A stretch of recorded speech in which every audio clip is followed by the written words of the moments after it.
All right. Hello and welcome to Teaching Python. This is episode 103, all about Chat GPT and I guess the nuclear Armageddon for teachers that it represents. My name's Sean Tiber. I'm a coder who teaches. My name's Kelly Schuster Paredes, and I'm a teacher who codes. I don't know why, like Drew Carey and your last line anyway just came out. I mean, Must be the where holiday the where season. the points don't matter, but the coding is real. That's right. Well, it's been good. We're our first episode of 2023. Welcome to the new year, Kelly. Thank you. Happy New Year, everyone. It's been a long 2 days.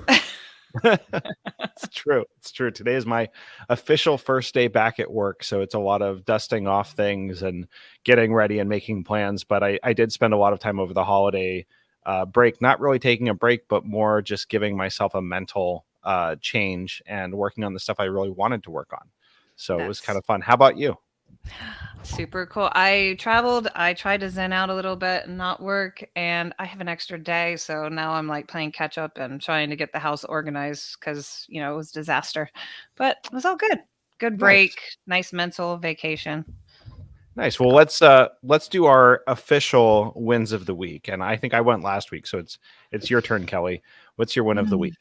Well, a huge win is I finally figured out why I kept failing on my file path. It wasn't me. My file path was written. I was trying to write a file path and I was trying to do it all right in VS Code.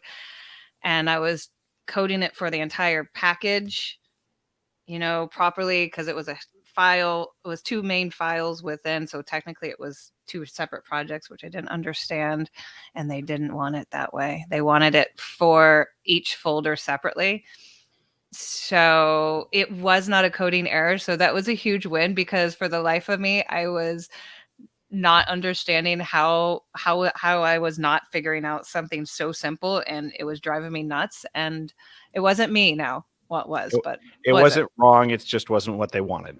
Exactly. And I'm almost through my pandas challenge, and I'm feeling very data frame happy right now. I love Jupyter Notebook. It's my new favorite. It's the best. Any day when you get to use some Jupyter and pandas, it's a good day. Yeah, I'm excited. So that's my wins. How about you? Nice. Well, my win has been really working on. Well, I guess I'm gonna cheat and do two because there's just one is all about coding and the other thing is just something really cool.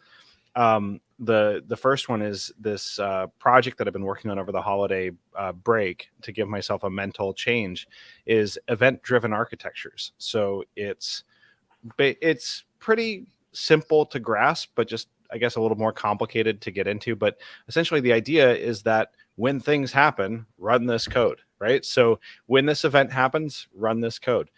And what's really great about this is that your code can then trigger another event. So you can chain these events together. And instead of writing really big, long code that does a lot of things that's kind of brittle and fragile and prone to breakage, you write short bits of code. So when this event happens, do this one small thing and then send another event off. And then the next item or the next event triggers more code.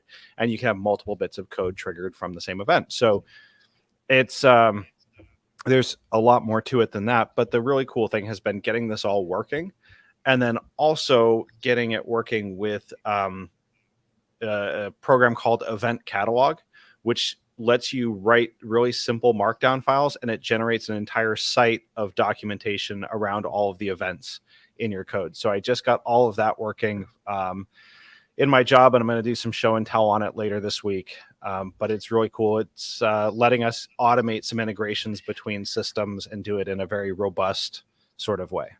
It's like a coded if then that kind of thing. IFFFD thing written on a backbone or something. Yeah, exactly. So if this thing happens, then do this. If you've used any sort of system where you have some sort of trigger condition and then code that runs as a result of that trigger, you've used an event-driven architecture. Wow, very cool. You're so smart. I'm just trying to keep up. The world is changing fast. It's so fast. You can't keep up. I give up. Yeah. Well, the other win is a local community win. So they just opened a new train station here in my town. for the high-speed rail line that's been running for a few years now between Miami, Fort Lauderdale, and West Palm Beach. They opened a station in my town along that route, and I think I've taken it 3 times now, up to West Palm Beach and down to Miami. And just the way that it changes the way you travel. I know that for many people around the world, they're going, yeah, of course, Sean, that's like how modern infrastructure works. But here in the States, we don't always have that. It's pretty amazing. The station is 5 or 10 minutes away from my house by car. I can ride my bike there. You hop on the train, and in an hour, you're in Miami, and you ride the whole way with Wi-Fi and air conditioning and nice bathrooms, and you don't have to think about driving and navigating. And And you it's can bring pretty your amazing. bike too, right? I can You bring can. my bike. So I haven't done that yet, but that's next on my list. You're one of the few, because I know there's a lot of controversy over that going through up north ways after at least Boca or West Palm, Yeah. but I Yeah. love it too. I love public transportation. I think it's one of those things that we just have to start using more of, for so many reasons.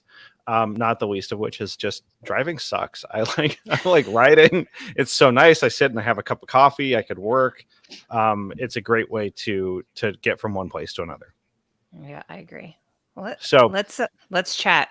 about Okay, so chat. let's talk about ChatGPT. So if you've probably seen, if you haven't seen a story about ChatGPT, you've seen a story about ChatGPT that didn't call it that.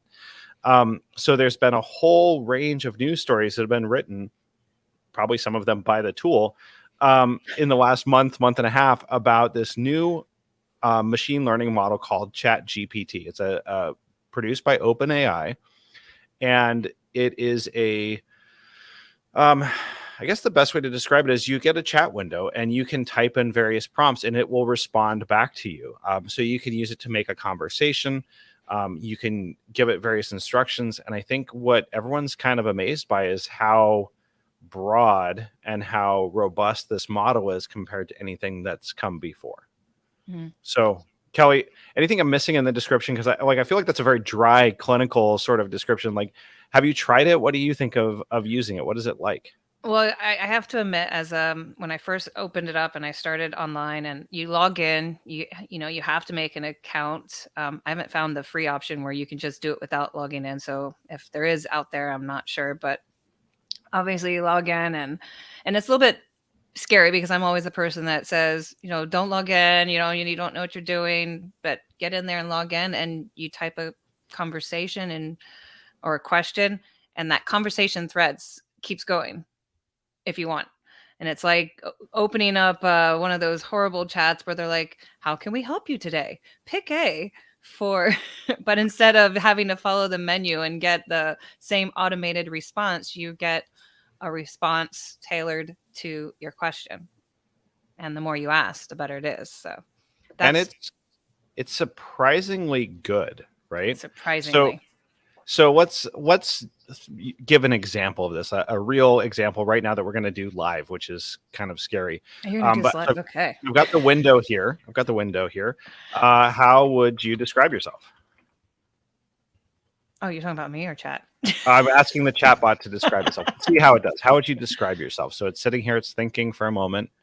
It says, I am a language model trained by OpenAI. I have been designed to assist users by generating human-like text based on the input provided to me.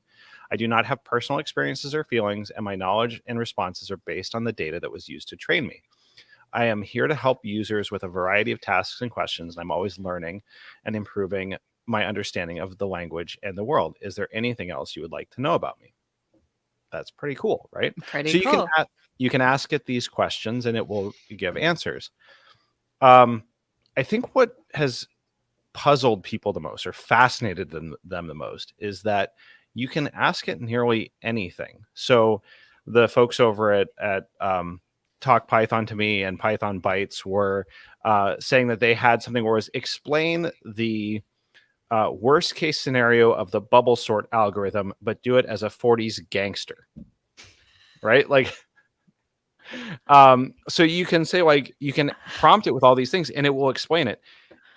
What's amazing is that it will generate code, Mhm. right? So you can have it generate Python code that looks pretty solid, right? So I can ask it to Generate the bubble sort algorithm. While you're typing that, I actually used that to help with my files, and it was like an aha moment when I read the response, which I already knew was a response, and I was like, oh, it was really good. So go ahead. Yeah, so it's right now it's actually generating the bubble sort algorithm, and it looks pretty solid. Like it has a couple of nested loops, and it moves things around and changes their position and everything. It even gives an explanation of how it works, right? So it describes the algorithm in addition to writing the code. Yeah, and so that's where that game changer comes in for a lot of educators, and I don't think the computer science teachers have necessarily fathomed or maybe they have. I'm generalizing, but I didn't fathom this until I think yesterday when I read a tweet about someone writing an entire app and then showing how to put it online and going through the Flask library and et cetera, that I went, wow, so much for searching for the way to do something. It's kind of like the photo math app that's out there, and it where you give it a math problem and it solves the whole problem for you on a right in front of your eyes. So as a computer science teacher, part of me is like, wow, that's really cool, and the other part of me is like, oh, that's going to change the way students learn, and what are we going to do about it? So it's some food for thought. Yeah, so I think what was interesting about this is that it can generate just about any text that you can imagine. Um, so I recall seeing a previous iteration of this. I think it was GPT-3 based, and maybe even GPT-2. But it was a language model at SciPy 2019, so almost 4 years ago now, 3.5, 4 years ago. And they were showing examples of the text that it would generate. And the example that they gave was a news story written about the discovery of unicorns in the Andes Mountains. And it even generated like quotes from a researcher that it just completely made up. And they showed everyone this, and we're all just blown away at how amazing this was. But they were like, look, the state of this right now is that it is, at the time in 2019, was that was the best one that they came up with. It was the most fascinating. But there were a bunch of others that were just low quality, very kind of badly written news articles. I think the advancement here is that everything that you see that it comes back with is plausible, right? Like it looks, at least on the surface, like it's the right response to that. So, for example, the Python code that it came up with looks plausible to me, but until I actually test it and run it, I'm not sure that it will actually work, right? But now nearly every response is plausible, not just 1 out of 100 or 1 out of 10. It's like 9 out of 10. So the implications for this are kind of staggering. And I think what we should probably do is talk about a few of those, you know, implications. And one of the things I want to try to avoid or sidestep is putting value judgments on it, Mm. right? Because I think it'd be really easy to decry the sky is falling and everything we know about education is going to implode upon itself because we now have an AI chatbot. Um, but there's a lot of good things that could come out of this. There are a lot of bad things that could come out of this, and we don't really know which ones are going to be good and bad yet. So maybe we'll just talk about how this could change or affect the way that we teach and we learn. More importantly, how do we learn, rather than trying to say this is good or this is bad. Yeah, and I kind of wrote them in a couple of ideas in forms of questions, because for me and for Sean knows a little bit more from the SciPy conference, but for me, it's just what everybody else is reading out there. So we're just taking in a lot of information and trying to process it every single day, right? So where do you want to start? I really, well, I kind of want to back up, and before going into learning, I kind of think we need to touch on this question: is chat GPT for helping students cheat better? And Is that it? actually, well, so this is from an article that I actually read, and It was a college student, and it was a couple of different articles that I read about where the college essay is dead. Oh no, English teachers, turn it in. Launched a article that was like, "Don't worry, we've known about Chat GPT for or its similar products." In the past, and it's about the education and it's about the topics that the educators provide. But the thing that stuck with me is this idea of helping students to cheat better. So if a student puts in some code, and as you said, and it generates some code that solves a problem, it is it could be easily submitted just like that, and it could be right, it could be wrong in some form.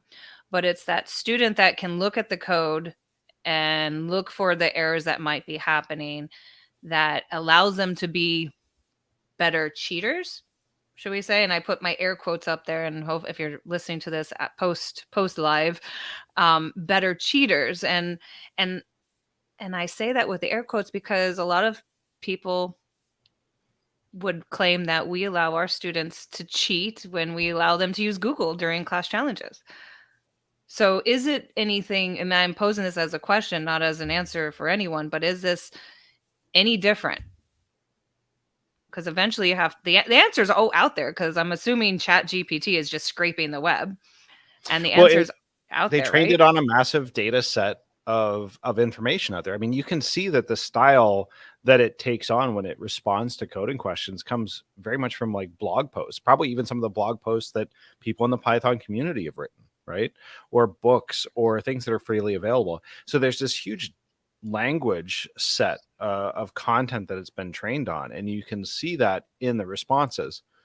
Um, I think this is a good point also to just like pause with a disclaimer, because Kelly's a teacher at a school and I work in technology.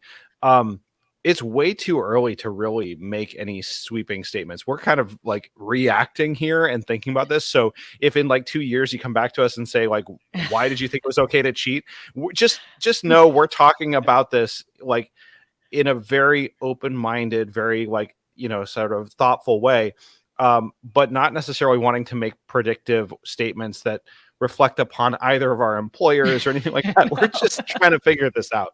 So just let's Yes, just put that out there first.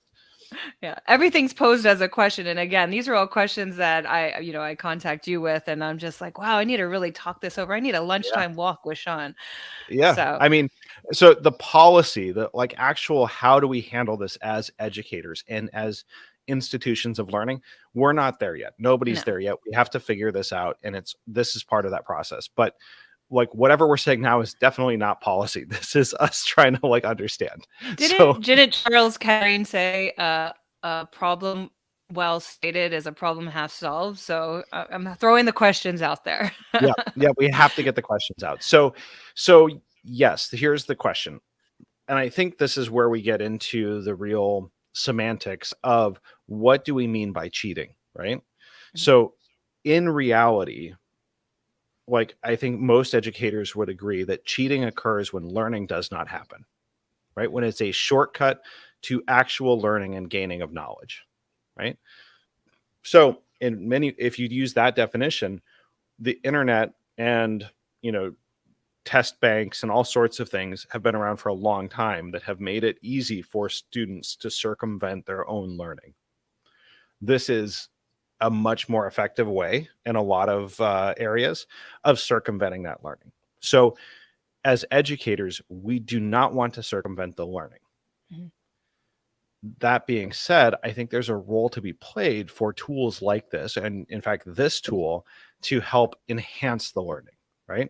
So that's really our question. How do we help students enhance their learning with tools like this and discourage or find ways to prevent them from circumventing it, from taking those shortcuts that don't actually provide learning and knowledge? Yeah.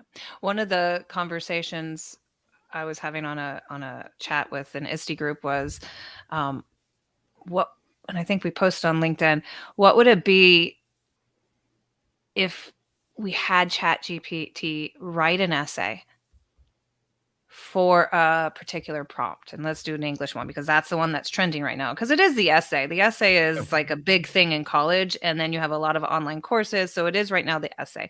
But what if like that essay was written and the class, the students analyze the essay, graded on a rubric, et cetera, et cetera.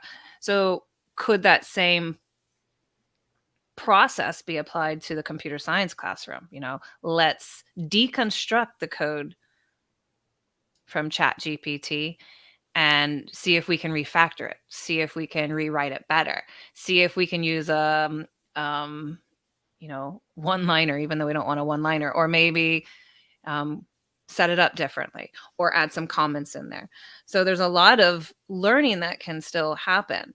And I guess it kind of, for me, is this new thinking of, how do we overcome these challenges of this AI that is, the first of many to come, right? Right. And here's a benefit. For example, one of like just a small one. If you were to do that same thing with a student's code, right?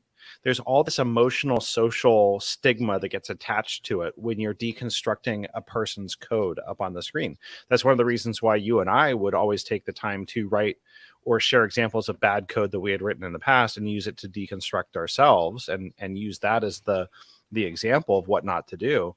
But if you used a student's code for that, there's a stigma with that. There's a social effect. There's an emotional effect. The student may or may not care that it's their code up there, but an AI certainly doesn't, right?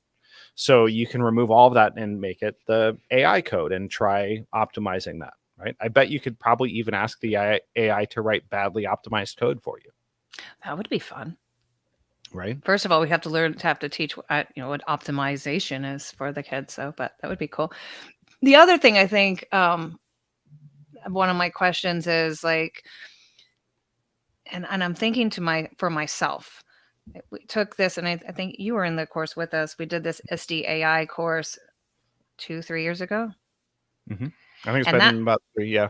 yeah. So that was just presented from ISTE.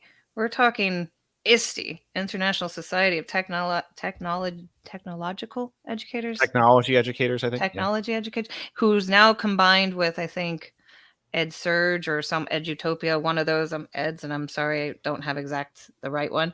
So these are the people that are like the people that I turn to when I want to find answers. And that was 3 years ago. So it's this lack of knowledge about AI. And I think, I mean, we've learned a lot. We read a lot about AI, but it's not something that we all talk about all the time. We just kind of use it. So this alone, this AI and not understanding what it's happening can also be kind of fear, or I don't want to say fear, but like a question that should be asked. Like, what is it? What do we need to know about this AI and other AIs that are forthcoming? Yeah. I mean, that's an area where if you are a technology educator in your school, one of the things that you can do is learn as much as you can about the implications of a tool or technology like this, and then summarize that, simplify it, summarize it, and share it back with your teaching community for people who aren't able to necessarily synthesize all of this and bring it together. So being that kind of, maybe not an expert, but at least a point of contact or someone who's thought about this and has some ability to share and maybe dispel some of the misperceptions or myths about what AI is and what it isn't. Mhm. Do you have another one? I have more. Yeah. I mean, I think my question is, is this plagiarism? And Mike, and I asked that honestly as an open-ended question, because does the does the introduction of this tool redefine what plagiarism is, right? Um, maybe it needs some evolution or some nuance added to it, but the question of plagiarism is not necessarily that you're copying from another person or another site. Now you're using a tool, a technology tool, to generate answers for you. Is that plagiarism? Right. And that's where I think the policies will have to catch up with the technology. That's an interesting point, because your response from ChatGPT, from what I've played with, depends on how, one, you pose the question, how much you dig into the question, how much you manipulate the question in order to get the answer that you want. That's a huge skill. That's a huge, Right. it's like asking the right question. And isn't that what, you want students to do? So that is a great question. What Right. constitutes plagiarism, and where does, again, going back to the learning, how you can spend this to what type of questions do you want to ask ChatGPT, which is kind of scary as a teacher, for me at least, because designing lesson plans and designing new challenges that aren't Googleable is hard enough. But now we have to design challenges that are not only not Googleable, but not easily answered by Chat GPT. So wow, it's gonna be fun. I get Right. chills because that's gonna be some fun learning for teachers, I think. And I mean fun honestly. Like for me, that sounds like fun. A challenge accepted. But Well, I it's describe this interesting. as an arms race, right? Hmm. This is a better tool, and Hmm. it in a lot of ways. It's worse in other ways, but this is a better tool. As educators, we have to respond and react and come up with better policies, better procedures, better learning, better lesson plans, better environments. Like it's an arms race, so that if it's easy or really easy for someone to get the grade or get the reward by using ChatGPT, that means we probably need to change the way that we assess, the way we teach, the way we create those learning environments so that something like ChatGPT is useful, but doesn't replace or doesn't um, allow for easy. I'm trying to think of the right words here. It doesn't make it easy for students to shortcut that learning, right? They Hmm. still have to do the learning, and ChatGPT maybe helps them with that. But if the environment's right, it doesn't provide that much of a benefit to them. Yeah. Speaking of lesson plans, I saw on Twitter, I don't know if you know that, but a teacher wrote an entire 5 lesson plans for how to teach plate tectonics, and it was fully printed out. I'm thinking of the benefit for all the teachers out there who need to present their lesson plans every to they have to have them present them. So like Ofsted in England, you have to have a specific written lesson plans. And on the Twitter feed, it was brilliant, and you just have to do some tweaking. So again, is it plagiarism? Is it yours? Because you can't just submit the lesson plan that Chat GPT, because it might not fit your form. Maybe in time it would after you fine tune it. But how cool is that to save time for a lot of those teachers out there? So I think that's a, no offense, a win. I know we're not supposed to Well, give opinions, but that's a win in my book. and that's a good example of where this is a tool, right? Like it's a Mhm. tool that we can use it for. So I'll give you an example. I had to sell some old technology equipment I had at my house, so I needed to put them up on eBay. And the worst part of putting it up on eBay, and my for me, is writing all the descriptions, right? Like I can take the photos, I can come up with the titles, but like writing the product description of what is this thing and why you should buy it and everything, I can't do. So I used ChatGPT. So I said, write an eBay product description for this particular piece of technology hardware. And it went and wrote a reasonable, maybe not the best, but like 80% better than I could do description of that specific product, including technical specifications for the product that it came up with from somewhere. Right. And maybe it worked because it was old hardware. And so the content was part of its data set. But it found all that, it put it all together, and it wrote it. So as a productivity enhancer, it was like having a professional technical writer right there that could write this for me. I'm That was thinking, a big win. that's a huge win. I'm thinking, all the Twitter bots that are going to come out from Chat GPT, right? Yeah. Might say. Yeah.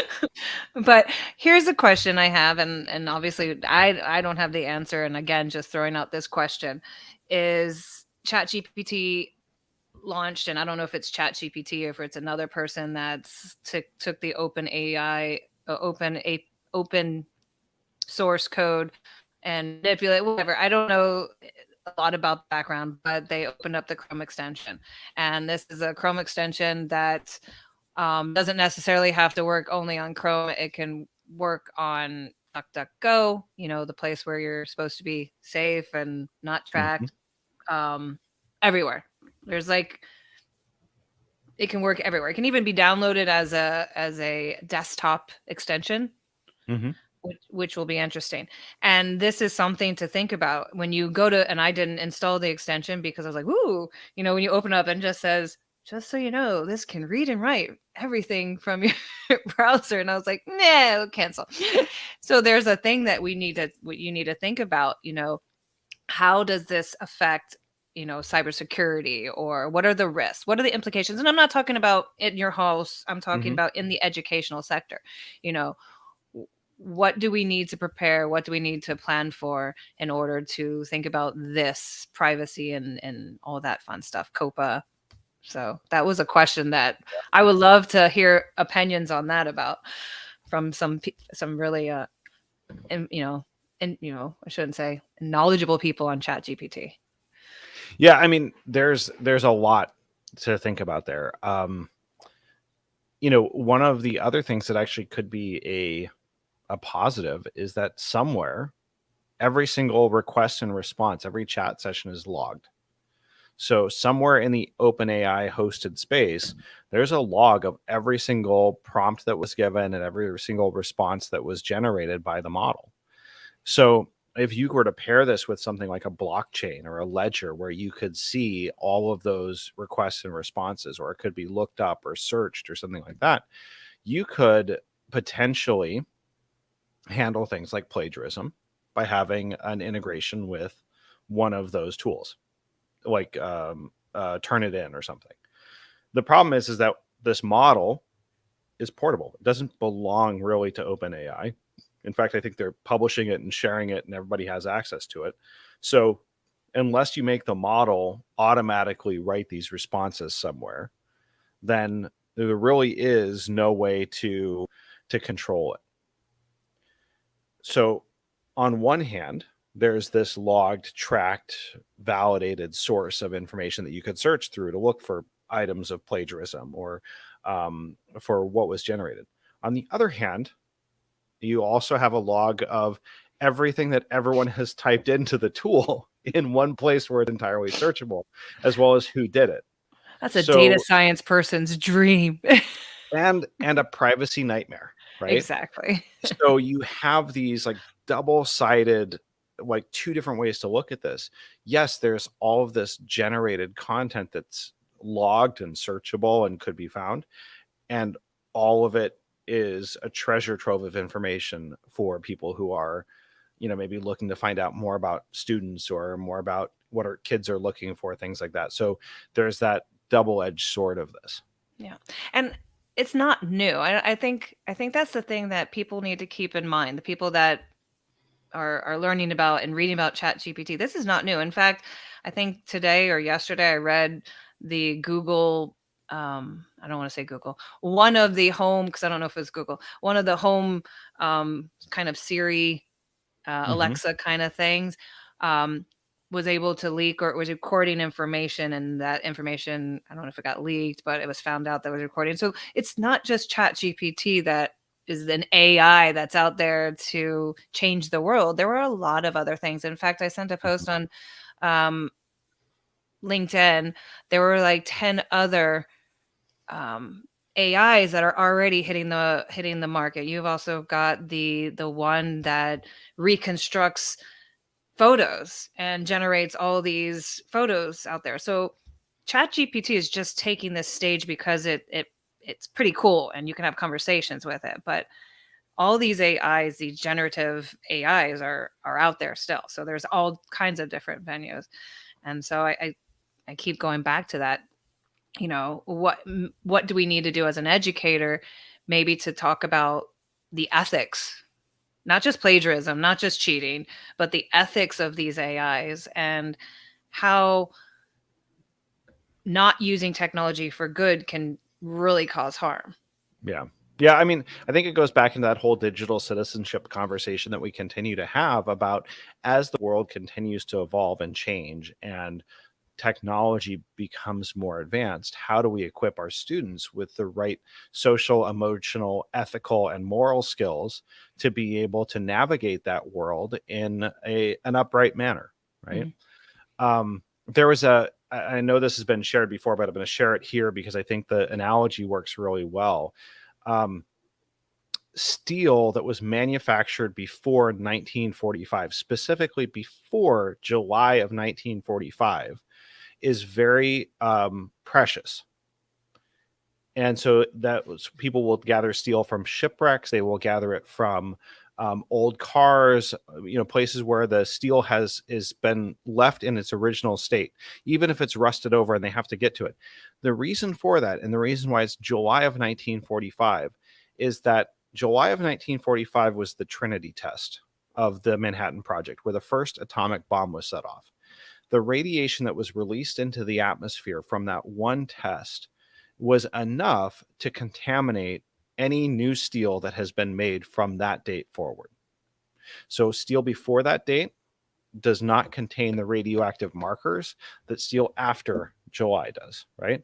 So, the steel beforehand is precious because it can be used for things like Geiger counters, sensitive medical equipment, things where the background radiation is really important.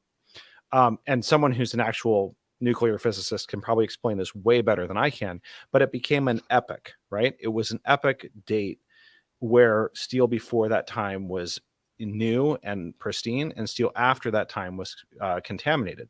We passed a similar epoch in AI, years ago. I'm not exactly sure when, but where AI became good enough to create content like text, like photos, like videos that is indistinguishable from that was created before, right?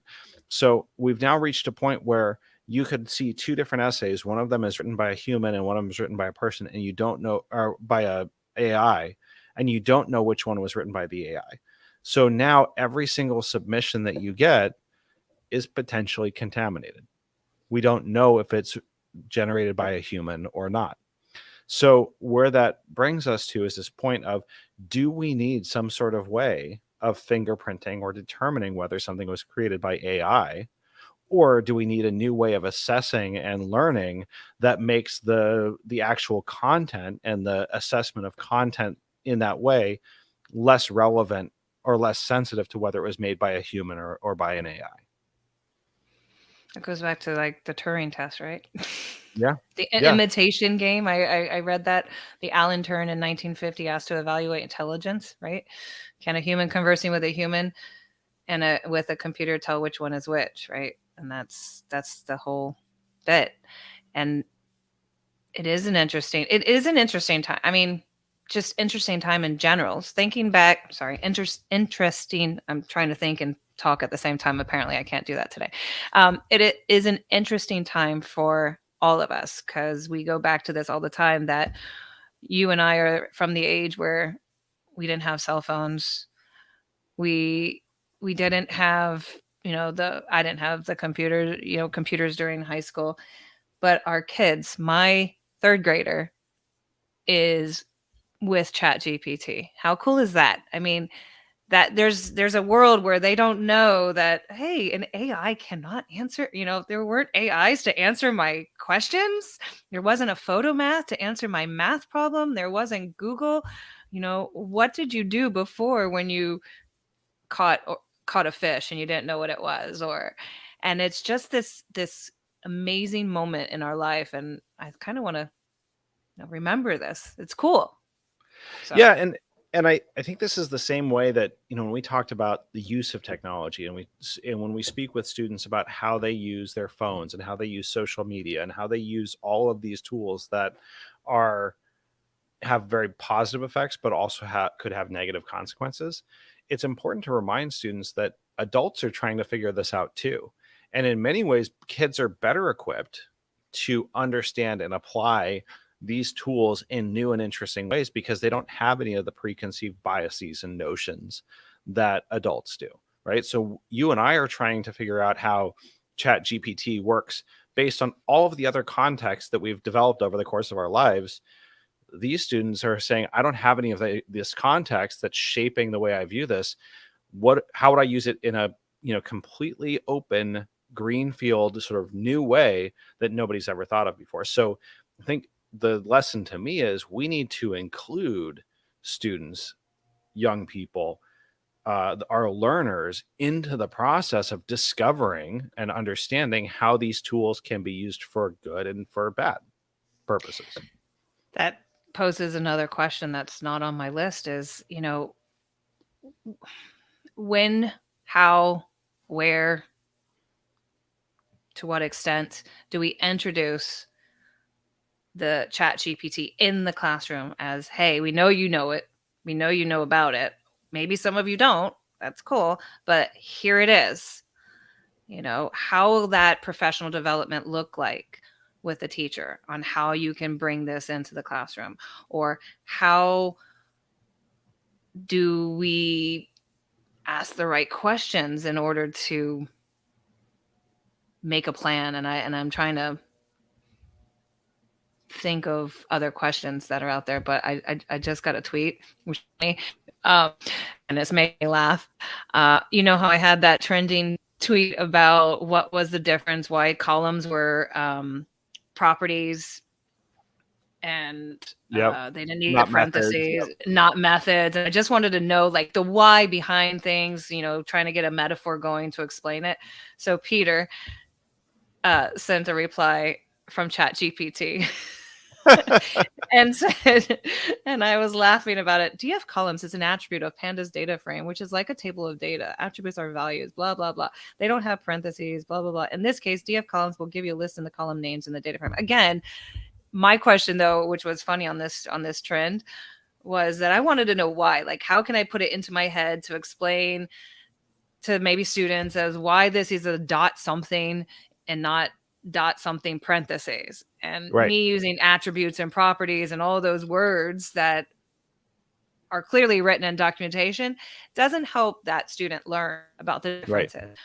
So again, going back to the part funny as heck from chat, from Peter about that, but that answer, that response from chat GPT still didn't answer my question. Like Right. why? Right. And maybe that's an answer for some people, like why, in your opinion, or for your mind, or for you to explain it to me like a 12-year-old, why does that happen? There you go. Well, I think you're touching on something important here for this conversation, which is, what are the things that are uniquely human, right? Our ability to regurgitate information doesn't make us human, right? Yeah. But our curiosity, I would argue, makes us human, right? The ability to formulate and ask questions that are interesting to us makes us human. I think the ability to be fascinated makes us human. ChatGPT can't be fascinated by any of the questions that it's asked, but a student can be fascinated by how something works or why it works that way, or when they get something working the way they want it to, how interesting that can be, right?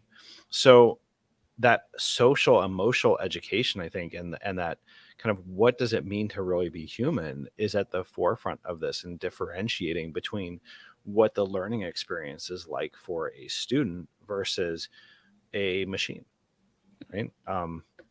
So I think that's a really good point, because you want to know why, right? ChatGPT doesn't know why. So how do we engage that, right? How do we get learners to experience more of that curiosity, those burning questions that they really want to know about? And I would argue that the hard part as educators is getting them from the point where they don't know anything about coding to getting to the point where they're asking questions like, well, why do I need parentheses here and I don't need it over here? Yeah. See? That is pretty cool. Yeah. And I want to add, sorry, into that is that constant question, like everyone always asks through at least my quarter of a century of teaching. Not quarter of a century yet. No, yeah. Yeah. What role does the teacher need or in the classroom? What's going to happen to the role of the teacher? And this is not a new question. This is a constant question that I've heard for the past 25 years.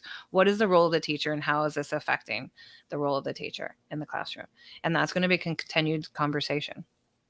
Yeah. Yeah. And I think that at least part of that role is going to be knowing about tools like this and knowing how to best wield them in order to enhance the learning. Right. Um, Well, yeah. I can't wait to hear more questions from our listeners. And again, just to get those questions going and start having those conversations will be really cool.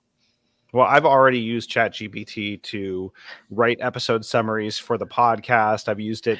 I don't think I actually published the chapter summaries that it came up with, but I gave it a list of chapters that were generated by another AI, and then it rewrote those longer summaries into short chapters. Um, it was pretty amazing to see what you can throw at this and see the responses. I think as you get into this and as you are looking for this, it's worth playing with. It doesn't cost anything to try it out. Yet, Um, but you can start to recognize the styles and the patterns that it uses to be able to formulate its responses. And it's really a pretty fascinating tool. yeah, I'm excited. It is pretty interesting. It's just a forefront of learning. I wonder if we can get a blog post written out of that. Maybe you can write a blog. I would actually like to write a human written blog post about this. It's a really, it is a game changer in a lot of ways because the quality has gone up so high. So this is not new, but what is new is that it's very accessible and it's pretty good for what it is. Yeah. Well, I have a whole bunch of links that we can share in the show notes of just stuff that I've been reading that posed a lot of these questions. And I'm sure Sean has a slew of stuff too. Some really funny Twitter and a Mastodon post out there about ChatGPT, and it just makes me giggle and think why that or what could happen with that. And then also, if you don't know, there are a lot of tutorials about how to use ChatGPT already streaming. I've got one that's about 12 minutes long, and it shows you what to do and how you can formulate stuff. And there's a lot going on with this application, and a lot still to be learned. So Yep. Absolutely. So more to come, definitely a longer conversation. And I'm sure that the next iteration of this will be even more interesting. And I think we'll see more of this applied in other areas. There's already in Canva, the tool that I use to generate all of our cover art for the podcast. There's an AI there where you can describe what you want it to draw for you and it will make the image. oh, there goes Fiverr jobs. See? See? Oh wow. So now the question is why and how do we use our human talents to create things instead of using the AI? Absolutely. Very cool. Very cool. All right. So I think more coming soon on the podcast. Kelly, you've been working on lining up some guests for us over the next few weeks. Now that we're into the new year and we're past the holidays. So keep an eye out for upcoming episodes from us. We've got some really great guests coming on the show. If you have an interesting idea that you'd like to discuss on the show with us, please send it our way. You can reach us through the website at teachingpython.fm. We're also on Twitter at teachingpython. I think I have a setup on Mastodon at Teaching Python also, if anybody wants to reach out to us there. Kelly, any other upcoming announcements for the show or for our community? Not much. Just check us out in LinkedIn if you haven't done so already. And there's a lot of posts going on through there too.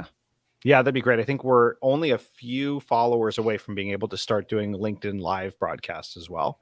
Yep. So let us know what you think about that. And I think that should do it for this week. Yep, that's it. Okay, so for Teaching Python, this is Sean. And this is Kelly signing off.